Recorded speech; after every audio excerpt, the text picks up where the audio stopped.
وہ کینٹین میں ایک کونے والے ٹیبل پر اس کے سامنے بیٹھا جانے اس کے چہرے پر کیا تلاش رہا تھا۔ میں کیا سوچ رہا تھا بھلا؟ وہ اس کے چہرے پر نظریں ہٹائے بغیر بولا۔ مجھے کیا بتا آپ کیا سوچ رہے تھے؟ نشہ نے لاپرواہی سے ناک سے مکھی اڑائی۔ اہاں نے دانت پیڑ کر اصافت کے پر کالا کو دیکھا۔ مجال تھا جو وہ کوئی جواب سیدھا دے دے۔ میں سوچ رہا تھا کیوں نہ ہم شادی کر لیں، ایک ساتھ ہی کیوں نہیں آ جایا کریں گے؟ وہ ہنستا ہوا نیا شوشہ چھوڑ چکا تھا۔ نشوا نے گور کر اسے دیکھا۔ ابھی وہ خود پڑھ رہا تھا، اسے شادی کی زیادہ ہی جلدی تھی۔ تمہیں کوئی کام نہیں ہے؟ جیسے ہی مجھے فری دیکھتے ہو فوراً ہی ٹپک پڑتے ہو۔ اور تمہاری وہ زارا تمہیں کچھ دیر پہلے ڈھونڈ رہی تھی، جاؤ اسے جا کر مل لو۔ اس کے سارے ارادوں پر پانی پھیرتی ہوئی بولی۔ زارا کے ذکر پر اس نے برا سا منہ بنایا۔ اچھا یار چلو مجھے یہ تو بتاؤ تمہارے گھر میں کون کون ہوتا ہے؟ ذرا اندازہ کرنے دو کتنے لوگوں کو بنانا پڑے گا۔ وہ تجسس بھرے انداز میں ٹیبل پر ہاتھ ٹکاتے ہوئے بولا۔ میری فیملی خاصی بڑی ہے، شاید انہیں مناتے مناتے تم خوش ہو جاؤ۔ سب سے پہلے میرے داجان، بابا، چاچو، بڑے پاپا اور سب سے بڑھ کر میرے بھائی پولیس والے ہیں۔ منٹوں میں سب کی ہوا نکال دیتے ہیں۔ وہ اسے ڈرانے والے انداز میں بولی۔ وہ جو اتنی بڑی فیملی کا سن کر آنکھیں کھولے بیٹھا تھا، آخری بات پر گڑبڑا کر رہ گیا۔ تم نے کبھی بتایا ہی نہیں کہ تمہارا کوئی بھائی پولیس میں ہے؟ وہ جھنجھلاتے ہوئے انداز میں بولا۔ اس نے سن رکھا تھا کہ پولیس والے سخت طبیعت کے مالک ہوتے ہیں، پتہ نہیں اس کے رشتے پر حامی بڑھے گا یا نہیں۔ اب بتا دیا نا، وہ لاپرواہی سے کندھے چکا کر بولی۔ اہان محض اس سے گور کر رہ گیا۔ اس کی پتلی ہوئی حالت دیکھ نشوا کو ہنسی آئی تھی۔ اچھا بھائی تم بھی تو بتاؤ تمہاری فیملی میں کون کون ہوتا؟ وہ پرتجسس نظریں اس پر ٹکائے بیٹھی تھی۔ بس میں اور میری ماما، میری کل کائنات، ورلڈ کی بیسٹ موم ہے میری ماما۔ ماں کے ذکر پر اس کے چہرے پر خوبصورت سی مسکان کھل گئی۔ اگر میں کہوں کہ شادی کے بعد تمہیں بہت زیادہ آسائشیں نہ دے پاؤں تو تم کیا کہو گی؟ اہان ان کے گھر کسی چیز کی بھی کمی نہ تھی۔ شہیر نے کبھی کوئی کمی ہونے ہی نہ دی تھی، مگر پھر بھی نہ جانے وہ کیا جانا چاہتا تھا۔ اب وہ خاموشی سے اس کے جواب کا منتظر تھا۔ تو میں کہوں گی کہ مجھے دولت، عیش و آرام سے سادہ ایک محبت براشی آنا چاہیے بس۔ وہ سادہ سے جواب سے بھی اسے پرسکون کر گئی تھی۔ سارے ماجس کے ساتھ ڈیرے پر آیا تھا، بلکہ وہ خود اسے کھینچ کر لایا تھا۔ اب وہ پرسکون سے بیٹھے باتیں کر رہے تھے جب دفتر سالم کا موبائل بجا۔ موبائل پر آتی اہان کی کال دیکھ کر اس کے لب مسکراہٹ میں ڈلے۔ بھائی میں کال سن کر آتا ہوں۔ وہ کمرے کے کونے کی جانب بڑھ گیا۔ وہ دونوں ادھر ادھر کی باتوں میں مصروف ہو چکے تھے۔ دفتر کوئی تیز تیز قدم اٹھاتا اندر کی جانب آیا۔ اس نے سامنے بیٹھے شام کو دیکھ کر سلام کیا۔ اس کا دھیان سارم کی طرف بالکل نہیں گیا تھا۔ وہ حشام کا کوئی خاص بندہ تھا جو ارد گرد کا خیال کیے بنا شروع ہو چکا تھا۔ سردار، وہ بی بی جی کی طبیعت پچھلے ایک ہفتے سے خراب ہے، وہ لگاتار ڈاکٹر کے پاس جا رہی ہیں۔ وہ ڈاکٹر بھی، وہ بغیر رکے کسی ٹرین کی طرف بولنا شروع ہو چکا تھا۔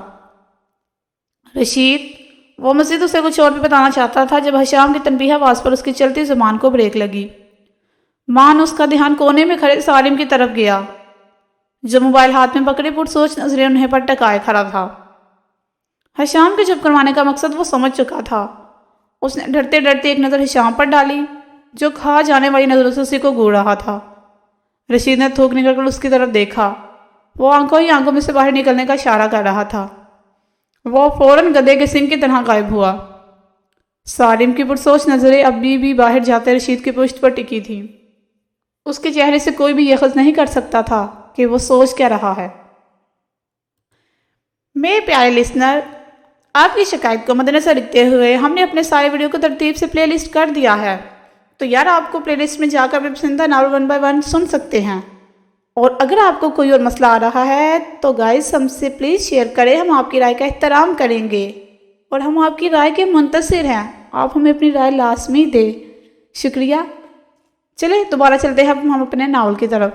سالم کال سنتا خاموشی سے آ کر بیٹھ گیا۔ اس نے ایک بار بھی اس بارے میں سوال نہیں پوچھا تھا، جس سے حشام بھی مطمئن ہو گیا تھا۔ وہ بھی اس کے قریب سے اٹھ کر کسی ضروری کام کے لیے باہر کی طرف گیا تھا۔ حشام کے جاتے ہی اس کے ماتھے پر لکیروں کا جال بکھرا۔ اس نے قدم باہر کی جانب بڑھائے، جہاں کچھ دور ہی اسے رشید کام کرتا نظر آیا۔ سالم کے قدم خود بخود اس کی طرف بڑھ گئے۔ رشید نے جب سالم کو اپنی جانب آتے دیکھا، اس کے چہرے کی ہوائیاں اڑ گئیں۔ اگر ان سب کے ذرا سی بھی بنک سالم کو لگ جاتی تو حشام اسے قتل کرنے میں منٹ بھی نہ لگاتا۔ اس نے بے اختیار نظر چراتے تھوک نکلا، ہاں رشید کیسے ہو؟ کام سب ٹھیک چل رہا؟ کھیتوں میں کوئی مسئلہ تو نہیں؟ وہ اس کے قریب آتا اس کے کندھے پر ہاتھ ٹکا گیا۔ رشید نے ماتھے پر آیا پسینہ رومال سے صاف کیا اور چہرے پر بشاشت لاتے اس کی طرف متوجہ ہوا۔ جی چھوٹے صاحب، سب بالکل ٹھیک چل رہا ہے، کہیں کوئی مسئلہ نہیں، رشید تابعداری سے اسے دیکھتے ہوئے بولا۔ سالم کو بلند کاموں کی کیا سمجھ، وہ مہینوں بعد گاؤں کا ایک چکر لگاتا تھا۔ وہ رشید سے پوچھنا کچھ اور ہی چاہ رہا تھا۔ وہ گہرا سانس پڑتا مدعے کی بات پر آیا۔ رشید، اندر تم کیا کہہ رہے تھے؟ اس نے کھوجتی نظریں اس کے چہرے پر ٹکائیں۔ چھوٹے صاحب، آپ کے کام کی بات نہیں تھی، میں تو بس ایسے ہی۔ سالم نے اس کی بات بیچ میں ہی کاٹ دی۔ مگر مجھے پھر بھی جاننا ہے، جلدی جلدی سب بتاؤ۔ اس دفعہ اس کے لہجے میں سختی تھی۔ چھوٹے صاحب، میں نہیں بتا سکتا، نہیں تو سردار مجھے جان سے مار دیں گے۔ وہ بیچارہ منمنا کر رہ گیا۔ سالم نے اسے دیکھ کر آنکھیں گھمائی تھی۔ اگر تم نے مجھے ابھی سارا سچ نہ بتایا تو تمہارا قتل میرے ہاتھوں بھی واجب ہے۔ اب واقعی اسے تجسس ہونے لگا تھا کہ کوئی تو ایسی بات تھی جو ضروری تھی۔ جہاں تک وہ اس کی باتوں کو سمجھ پایا تھا کہ کسی لڑکی کی بات تھی، وہ واقعی ہی جاننا چاہتا تھا کیونکہ اس کا بھائی لڑکے سے کوسوں دور رہنے والا تھا۔ کچھ تھا جو اسے کھٹک رہا تھا۔ سارے ماں بھی اس کے چہرے پر نگاہیں ٹکائے اس کے بولنے کا منتظر تھا۔ رشید نے اسے ایسی نظروں سے دیکھا کہ شاید اسے ترس آ جائے، مگر بے سود۔ چھوٹے صاحب، مجھے زیادہ نہیں پتا، بس اتنا جانتا ہوں کہ گاؤں کے باہر شام سر نے ایک گھر خریدا ہے، وہاں انہوں نے کسی لڑکی کو رکھا ہے۔ مجھے بس اس پر نظر رکھنے کو کہا ہے۔ میں زیادہ نہیں جانتا کیونکہ سردار کسی کو بھی اپنے معاملوں سے آگاہ نہیں کرتے۔ بس میں ان کو بی بی کے آنے جانے کی خبر دیتا ہوں۔ وہ ایک ہی سانس میں بولتا چلا گیا۔ سالم نے کھوجتی نظروں سے اس کے چہرے کو دیکھا۔ وہ جاننا چاہتا تھا کہ کیا وہ واقعی سچ کہہ رہا تھا۔ وہ سادہ سا بندہ تھا، اس کے تاثرات بتا رہے تھے کہ وہ جتنا جانتا تھا وہ بتا چکا ہے۔ وہ واقعی سچ کہہ رہا تھا، اس کو اتنی ہی معلومات تھی کیونکہ حشام بہت کم کسی کو اپنے راز میں شامل کرتا تھا۔ سالم کو سن کر دھچکا لگا تھا کہ حشام نے واقعی ہی کسی لڑکی کو رکھا ہوا تھا۔ اب تو اسے ساری حقیقت جاننے کی بے چینی ہو رہی تھی۔ فوراً ڈریس دو مجھے اس گھر کا۔ وہ سنجیدہ تاثرات دیکھ اسے گھر کا پتہ دے چکا رہا۔ وہ لمبے لمبے ڈگ بڑھتا اس کی نظروں سے اچھل ہو گیا۔ اب یقیناً حشام اس کو چھوڑنے والا نہیں تھا۔ رشید کے سوچ سوچ کے پسینے چھوٹ رہے تھے۔ وہ بستر پر پریشان اسے اپنے حصار میں لیے بیٹھا تھا۔ سامنے لیپ ٹاپ کھلا تھا۔ میرو اس کا حصار توڑتی اس کے روبرو آئی۔ ہم میرے پسند کی مووی دیکھیں گے، وہ اسے گھورتی ہوئی انگلی اٹھا کر بولی۔ یار آج میرے پسند کی دیکھ لو، کل بھی تمہاری پسند کی ہی دیکھی تھی۔ یار کون دیکھتا ہے ایسی فضول سی بکواسیات؟ وہ اس کی انگلی میں اپنی انگلی پھنساتا ہوا بولا۔ میں دیکھتی ہوں ایسی بکواسیات، اور آپ کو بھی دیکھنی پڑے گی، وہ بھی دونس والے لہجے میں بولی۔ وہ تو ایسے ہی بات کو طوالت دے رہا تھا۔ 2 سال ان حسین لمحوں کے بغیر گزارے تھے۔ اب دل چاہتا تھا کہ وہ بولتی رہے۔ اس کا بولا ایک ایک لفظ سیہستان بڑی غور سے سن رہا تھا۔ دفتن اس کی جیب میں پڑا موبائل فون تھوڑا اٹھا۔ وہ سیدھا ہو کر بیٹھتا فون پر آنے والی کال کو دیکھ رہا تھا۔ آنے والی کال عنایت کی تھی۔ وہ پچھلے 1 ہفتے سے اسے کال کر رہا تھا، جسے یہ سیہستان بالکل بھی پک نہیں کر رہا تھا۔ جب سے وہ میرو کو وہاں سے لایا تھا مسلسل اس کی کالز آ رہی تھی۔ آج اس کا موڈ خوشگوار تھا۔ وجہ تھی وہ لڑکی جو سامنے بیٹھی تھی۔ اس نے کال اٹھا کر فون کال سے لگایا۔ ہاں ایس بھی بول۔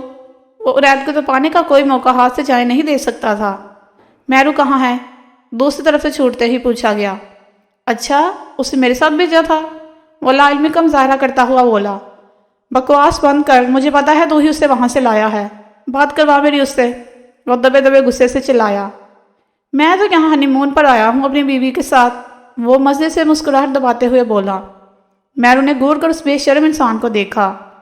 کیا بکواس کر رہا ہے؟ میں تجھ سے پوچھ رہا ہوں میرو کدھر ہے؟ وہ جنجلایا سا چلایا۔ میرو کو اندازہ ہو گیا تھا کہ دوسری طرف عنایت ہے۔ وہ اس کے ہاتھ سے فون کھینچتے کان کو لگا چکی تھی۔ یزدانی سے اچانک ہونے والی افطار پر حیران سا رہ گیا۔ ایک نظر میرو پر ڈالی جو سکون سے فون کان کو لگائے بیٹھی تھی۔ عنایت بھائی، میں میرو بول رہی ہوں، وہ عنایت کے پاس سنتے جھٹ سے بولی۔